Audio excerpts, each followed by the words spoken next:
خیبر پښتونخوا کې د منشیاتو کاروبار زیاتېدو سره عوامو کې تشویش زیات شوی دی. نوجوان نسل، تعلیمي ادارې او معاشرتي ډانچه د دې لعنت سره ښکار ده. صوبه کی صورتحال داسې دی چې وزیر اعلی سہیل افریدی ابائی ضلع اور انتخابی حلقہ خیبر کې هم د منشیاتو کاروبار یو منظم طریقې سره جاری دی او ویل کېږي چې یو د وزیر اعلی حلقه کې د نشي اډې هم موجود دي.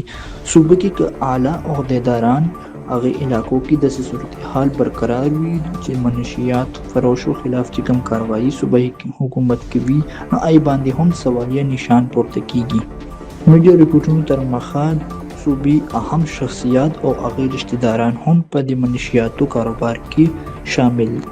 صوبه کې د منشیاتو کاروبار یو منافع بخش کاروبار شکل اختیار کړی دی. رهایشي تجارتي علاقو کې چرس، افیم، آیس او نور داسې منشیاتو فیکټریانې ځای په ځای موجود دي. پولیس او محکمه انسدادي منشیات د دې فیکټریانو خلاف کاروایي نه ګریز کوي ځکه چې با اثره شخصیاتو د دباو د وجه پولیس او محکمه انسدادي دهشتګردي چې کوم محکمه ده ای باندې دباو دی. منشیاتو کاروبار کې ملوث خلکو خلاف چې کم افسران یا اهلکار کاروایي کوي نو هغې ټرانسفر لرلو علاقو ته کیږي، ورسره نور هم انتقامي کاروایي هغې خلاف کیږي.